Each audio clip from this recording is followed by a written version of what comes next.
I'm about to get my cooking on, son. Got me the Gordon Ramsay fast food. Type hungry too. About to find out what motherfucking recipe got. Let me see. All right, man. It's really hard to read this shit with this mic in front of me. All right, got venison with sweet and sour peppers. Got 4 venison loin steaks. Ooh, olive oil, red bell peppers. Okay, this shit sound good. Okay, place the venison in a shallow dish and drizzle with season lightly with salt and pepper. Few times sprains. This shit. I can't read the rest of this thing. How come? Why can't I read? This recipe is type funny, B. That's because this is not even a fucking recipe, man. This is the fucking funny papers. Man, I saw you gonna creep on me. I'm hungry right now, son. Come on, man. Looks like I got a report on God right now, yo. It's your boy Vance Michel reporting on God, son. It's been a long time. I know it's been a while, son. And there's been mad news that I've been missing to report to you motherfuckers. Like Joe Rogan opening a new comedy club in Texas. And then you got the Ellen Show is coming down to an end. This is the final season for Ellen DeGeneres. And JFL, the Just for Last Festival, is coming back in Montreal this summer with some live shows. I got more shit to do. And I forgot to, but before I even kick off with the funny paper news, because this is your boy Vance Michel reporting on God. Alright? Hey, yo, man, I just want to say that, yo, rest in peace to Paul Mooney, okay? Paul Mooney died a while ago. And shout out to Oakland, who made May 19th Paul Mooney Day. Now, if you don't know who Paul Mooney was, he was a very a comedian. A matter of fact, he was a very good comedian, black comedian, African-American comedian. I don't even like to say African-American, man. It's just he's straight African descent. But anyway, yo, I just want to say that Paul Mooney did inspire me in a lot of ways, man. And I remember seeing Paul Mooney a lot on the Dave Chappelle show, and because Dave Chappelle admires Paul Mooney him damn self. Matter of fact, Dave Chappelle made it known that he is going to make Paul Mooney's memory like live forever. He's gonna make sure of that. And I want to say something about Paul Mooney too, because man, this boy is mad funny, son. I actually posted something on my Instagram today, and it was a joke by Paul Mooney. It was a black woman that asked her, "Oh, why can't black men stay faithful?" And then Paul Mooney replied to the woman. He said, "Well, the reason why the black man can't stay faithful goes way back to back in the day in Africa, when the white man saw the black man with all his wives and all his girlfriends, and then the white man got jealous of that, so the white man made a law in America that says if you marry more than one woman, it's called bigamy, and now you need to break that down. Bigger than me." See, that's the type of shit that Paul Mooney would say. He will actually say some true shit, but it's like in a funny way. And he was the man for that, yo. So rest in peace to Paul Mooney, who was working. Yo, it's like if you're gonna make a Mount Rushmore of black comedy, you gotta put Paul Mooney's face on it. Like a lot of motherfuckers will tell you, oh, Richard Pryor's face gotta be on it. Even to this day, you can't deny Bill Cosby's body of work. The motherfucker did some bullshit. I mean, but his body of work is like, you got it's undeniable. You gotta put Cosby up on there no matter what. I mean, he did this shit. The Tyrion motherfucker's still in jail right now. I hope I don't see Bill Cosby dead in jail, man. I really hope I don't see that. But yo, it is what it is. But anyway, back to Paul Mooney, man. Rest in peace to you, bro. And I'll try my best to make sure motherfuckers know who the fuck you are, Paul Mooney, yo. And Dave Chappelle, like I said, he said that he's gonna make Paul Mooney's memory live forever. Speaking about Dave Chappelle, man, remember when Dave Chappelle did all those Ohio outdoor shows in the summer when the pandemic was going around? Well, guess what? We found out during the shows, Dave Chappelle was actually shooting a documentary, and it's about to be released during the Tribeca Film Festival and it's about the challenges of the pandemic on this rural town in Ohio, and it's about the Black BLM movement during the pandemic and how the remarkable leadership of the youth in this town organized marches and rallies. It's about courage and resilience. That's what Dave Chappelle says that this documentary is all about. So guys, look out for that new documentary by Dave Chappelle. It's gonna be released at the Tribeca Film Festival, but I guess after that it's gonna be streaming damn near everywhere. Everything's streaming damn near everywhere. Speaking of streaming, JFL is returning virtually, and they will be streaming live shows from from LA, from New York, and from Miami right now. So even though a lot of comedians can't cross the border to entertain us live, JFL has arranged it for them to entertain us virtually, and all of this will be going down on the JFL website, and new faces will be virtual. There's a lot of shows that'll be virtual. The JFL Award Show, which is an insiders event. It's an award show that they have for the insiders. Like, we don't even get to see this, but for the first time, they're actually going to show the JFL Award Show, and it's going to be accessible to all the people that want to watch it online. So guys, pay attention to that. But yo, you probably like, damn, I wish JFL had some live shows. Well, guess what? JFL will be having some live shows. They just ain't trying to announce that shit yet, man. They going to announce it in July, at the end of June or early July, something like that. But yo, just look out for that, man, because JFL will be having some live shows. I mean, stand-up comedy is returning back here in Montreal. I'm saying this with a smile on my face because knowing that I got four dates booked. Like, I'm actually gonna perform in the month of June. This shit feels like a dream, but guess what, baby? It's not a dream, man.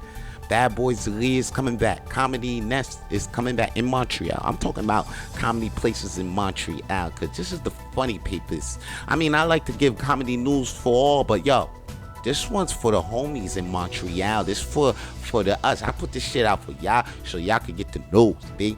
Because I'm tired of everybody going around asking questions that y'all should know the answers to. So this is why I be making the funny papers. Number 43, holla at me. Hey yo, man, I just want to say, man, another motherfucker died too, man.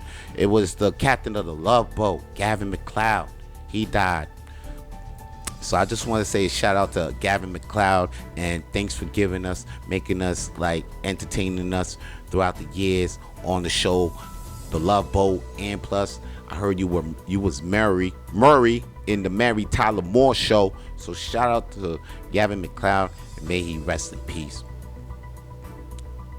But back to the excitement of what I was saying, man. I was saying that, hey yo, comedy is back. Stand-up comedy is back. So guys, look for the announcements by Comedy Nest, by Bad Boy Zuli, and yo, especially by the world's smallest open mic at Hurley's Irish Pub, man.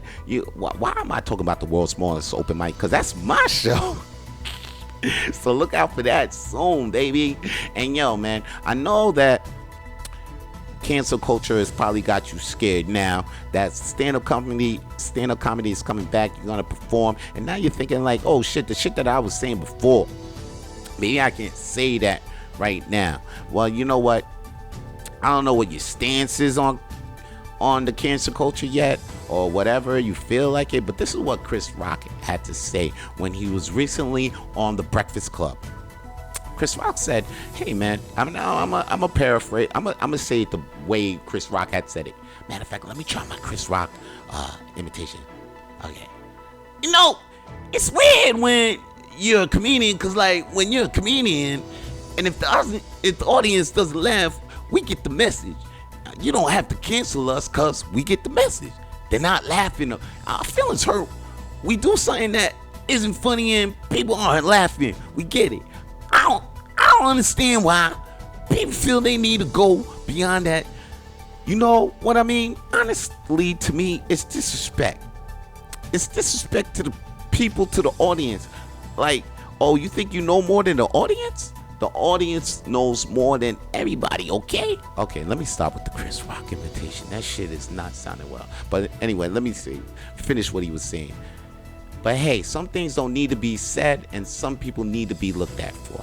I definitely understand that, but not letting comedians work is, what happens when everybody gets safe and everybody gets safe and don't try anything. Things will get boring, and then Rock added, everyone is scared to make a move. That's not a place to be. We should have the right to fail because failure is a part of art. But now you got a place where people are scared to talk. And that's like, especially here in America where you're scared to talk. But that's what people want. And you got to make adjustments. So just remember that, man, when you get ready to perform back on that stage, man, because we back. And stand-up comedy is back. But for now, I got to go on and watch some TV. You guys probably want to watch some TV too. You're probably watching comedy specials. The recent special everybody's talking about is BO Burnham Inside. Yeah, BO Burnham's Inside on Netflix. And let me tell you what I think about this special, because I actually saw this special. I don't think it's that funny. Really? I don't. I like the songs. The songs are okay. Perfectly written songs. But it didn't make me chuckle. Matter of fact, the shit was type sad. It's dark comedy. For those who like dark comedy, this one is for you. But personally, this shit did not tickle me at all. Like I was just like, okay, this guy's he's really good. He's the songs were great. They were catchy. But man, I'm not watching that shit again. It is what it is, man. I mean, you know what? That shit reminded me like Adam Sandler's comedy special. He had some songs and he had some comedy. I mean, I watched that once, and I thought I was gonna watch it again, but I didn't watch it again. You know what I happened to watch again? I watched Sticks and Stones again, and I watched. Who's special? I be watching again and again. Paper Tiger. I be watching Paper Tiger a lot. And Ron White. I like that. I like that motherfucker Ron White. That redneck funny as hell. It's just, but BO Burnham's Inside, I don't know, man. I don't find that shit funny. What we doing there on the funny papers, man? I get that shit. No love. No love. That shit gets zero love, man. Like we rate them by Dennis the Menaces over here, but nah, that shit gets zero Dennis the Menace, aka no love, B. Word, BO Burnham's Inside. Alright, man. Yo, before I go, I just want to make sure you guys check out the local entertainment that's happening in the hood, man. That's happening right here in Montreal. That's right. You guys gotta, if you're listening to this podcast, then go check out the 34 podcast, which involves my peeps, Victoria Blair, Joey LaFlamme, Claudio Capri, and Peter Bowen. Now, Peter Bowen does other things, like he's in a podcast called Rapid Flames, and that's with me. So me and Peter Bowen got this thing called Rapid Flames, and you should go check that shit out on iTunes and Spotify or wherever the fuck you get your podcast from. And go check out my man Gabriel Omassey, his YouTube, his TikTok, go follow that shit, man. This guy's nuts. You should also check out my man Renzel Dashington. Yes, he's for the people, man. So if you for the people and you want to look up shit that's for the people, and follow my man Renzel Dashington, son. And and for more local entertainment, man, please join Kelly's Green Lounge. You know why I want you to join Kelly's Green Lounge? Because every Friday there's a show called The Late Night Sesh by my man Reese Turner and Walter Ling. They host the show. Chris Vendito's on the show with sports, and your boy's on it with the munchies. That's why I was looking for a recipe. Well, actually, I was looking for a recipe to eat, but I was also looking for recipes to do for next Friday. But I got a report on God. Anyway, I'm your boy, Vance Michel, reporting on God, and I'm out, man. That's the funny papers, man. It's over. Yo, son, we never figured out